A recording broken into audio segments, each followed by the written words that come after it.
हर हर महादेव, जय माता रानी। दोस्तों, आप देख रहे हैं आपका अपना यूट्यूब चैनल शांति गंगा। दोस्तों, आज हम फागुन माह के तीसरे दिन की बात करेंगे। तीसरे अध्याय में हम भगवान शिव की बहुत ही महत्वपूर्ण कथा सुनने वाले हैं, शिव और सती का विवाह। तो चलिए दोस्तों, कथा शुरू करते हैं। दक्ष प्रजापति की कई पुत्रियां थीं। सभी पुत्रियां गुणवती थीं। फिर भी दक्ष के मन में संतोष नहीं था। वे चाहते थे उनके घर में एक ऐसी पुत्री का जन्म हो जो सर्वशक्ति संपन्न हो एवं सर्व विजयनी हो, जिसके कारण दक्ष एक ऐसी ही पुत्री के लिए तप करने लगे। तप करते करते अधिक दिन बीत गए तो भगवती आद्या ने प्रकट होकर कहा, मैं तुम्हारे तप से प्रसन्न हूँ। तुम किस कारणवश तप कर रहे हो? दक्ष ने तप करने का कारण बताया तो माँ बोली, मैं स्वयं पुत्री रूप में तुम्हारे यहाँ जन्म धारण करूँगी। मेरा नाम सती होगा। मैं सती के रूप में जन्म लेकर अपनी लीलाओं का विस्तार करूँगी। फलतः भगवती आद्या ने सती रूप में दक्ष के यहाँ जन्म लिया। सती दक्ष की सभी पुत्रियों में सबसे अलौकिक थी। सती ने बाल्यावस्था में ही कई ऐसे अलौकिक आश्चर्यचकित करने वाले कार्य कर दिखाए थे, जिन्हें देखकर स्वयं दक्ष को भी विस्मयता होती रहती थी। जब सती विवाह योग्य हो गईं तो दक्ष को उनके लिए वर की चिंता होने लगी। उन्होंने ब्रह्मा जी से इस विषय में परामर्श किया। ब्रह्मा जी ने कहा, सती आद्या का अवतार हैं।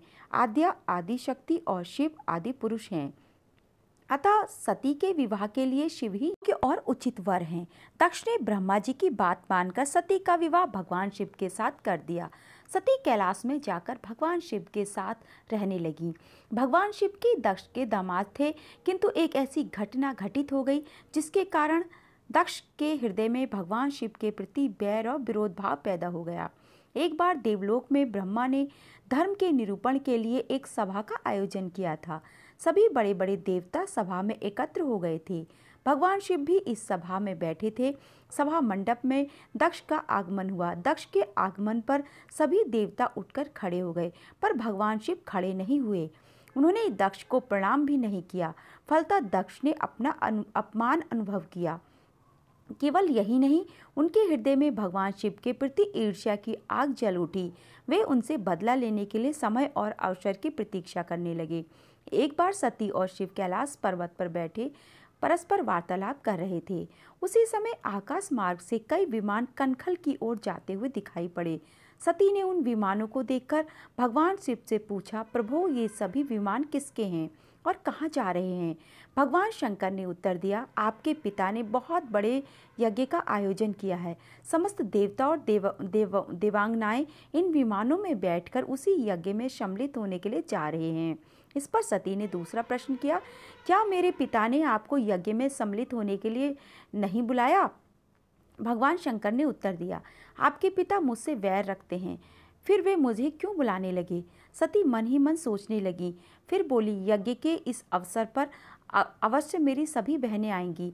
उनसे मिले हुए बहुत दिन हो गए। यदि आपकी अनुमति हो तो मैं भी अपने पिता के घर जाना चाहती हूँ। यज्ञ में सम्मिलित होना लूँगी और बहनों से भी मिलने का सुअवसर मिलेगा। भगवान शिव ने उत्तर दिया, इस समय वहाँ जाना उचित नहीं होगा पार्वती। आपके पिता मुझसे जलते हैं, हो सकता है वे आपका भी अपमान करें। बिना बुलाए किसी के घर जाना उचित नहीं होता पार्वती। इस पर सती ने प्रश्न किया, ऐसा क्यों? भगवान शिव ने उत्तर दिया, विवाहित लड़की को बिना बुलाए पिता के घर नहीं जाना चाहिए, क्योंकि विवाह हो जाने पर लड़की अपने पति की हो जाती है। पिता के घर से उसका संबंध टूट जाता है। लेकिन सती पीहर जाने के लिए हठ करती रही, अपनी बात बार बार दोहराती रही। उनकी इच्छा देखकर भगवान शिव ने पीहर जाने की अनुमति दे दी। उनके साथ अपना एक गण भी साथ में भेज दिया। उस गण का नाम वीरभद्र था। सती वीरभद्र के साथ अपने पिता के घर गई। घर में सती से किसी ने भी प्रेम पूर्वक वार्तालाप नहीं किया। दक्ष ने उन्हें देखकर कहा, तुम क्या यहाँ मेरा अपमान कराने आई हो? अपनी बहनों को तो देखो, वे किस प्रकार भांति भांति के अलंकारों और सुंदर वस्त्रों से सुसज्जित हैं। तुम्हारे शरीर पर मात्र बाघंबर है। तुम्हारा पति शमशानवासी और भूतों का नायक है। वह तुम्हें बाघंबर छोड़कर और पहना ही क्या सकता है? दक्ष के कथन से सती के हृदय में पश्चाताप का सागर उमड़ पड़ा। वे सोचने लगी, उन्होंने यहाँ आकर अच्छा नहीं किया। भगवान ठीक ही कह रहे थे, बिना बुलाए पिता के घर भी नहीं जाना चाहिए। पर अब क्या हो सकता है, अब तो आ ही गई हूँ। पिता के कटु और अपमानजनक शब्द सुनकर भी सती मौन रहीं। वे उस यज्ञ मंडल में गईं जहाँ सभी देवता और ऋषि मुनि बैठे थे तथा यज्ञ कुंड में धू धू करती जलती हुई अग्नि में आहुतियाँ डाली जा रही थीं। सती ने यज्ञ मंडप में सभी देवताओं के तो भाग देखे, किंतु भगवान शिव का भाग नहीं देखा। वे भगवान शिव को का भाग न देखकर अपने पिता से बोली, पितृश्रेष्ठ, यज्ञ में तो सबके भाग दिखाई पड़ रहे हैं, किंतु कैलाशपति का भाग नहीं है। आपने उनका भाग क्यों नहीं रखा? दक्ष ने गर्व से उत्तर दिया, मैं तुम्हारे पति को देवता नहीं समझता, वह तो भूतों का स्वामी है, नग्न रहने वाला और हड्डियों की माला धारण करने वाला है। वह देवताओं की पंक्ति में बैठने योग्य नहीं है, उसे कौन भाग देगा? सती के नेत्र लाल हो उठे, उनकी भौहें कुटिल हो गईं, उनका मुखमंडल प्रलय के सूर्य की भांति तेजोदीप्त हो उठा। उन्होंने पीड़ा से तिलमिलाते हुए कहा, ओह, मैं इन शब्दों को कैसे सुन रही हूँ, मुझे धिक्कार है। देवताओं, तुम्हें भी धिक्कार है। तुम भी कैलाशपति के इन शब्दों को कैसे सुन रहे हो, जो मंगल के प्रतीक हैं और जो क्षण मात्र में संपूर्ण सृष्टि को नष्ट करने की शक्ति रखते हैं। वे मेरे स्वामी हैं। नारी के लिए उसका पति ही स्वर्ग होता है। जो नारी अपने पति के लिए अपमानजनक शब्दों को सुनती है, उसे नरक में जाना पड़ता है। पृथ्वी सुनो, आकाश सुनो और देवताओं तुम भी सुनो। मेरे पिता ने मेरे स्वामी का अपमान किया है। मैं अब एक क्षण भी जीवित नहीं रहना चाहती। सती अपने कथन को समाप्त करती हुई यज्ञ के कुंड में कूद पड़ी। जलती हुई आहुतियों के साथ उनका शरीर भी जलने लगा। यज्ञ मंडप में खलबली पैदा हो गई। हाहाकार मच गया। देवता उठकर भाग खड़े हो गए। वीरभद्र क्रोध से कांप उठे। वे उछल उछलकर यज्ञ का विध्वंस करने लगे। यज्ञ मंडप में भगदड़ मच गई। देवता और ऋषि मुनि भाग खड़े हुए। वीरभद्र ने देखते ही देखते दक्ष का मस्तक काटकर फेंक दिया।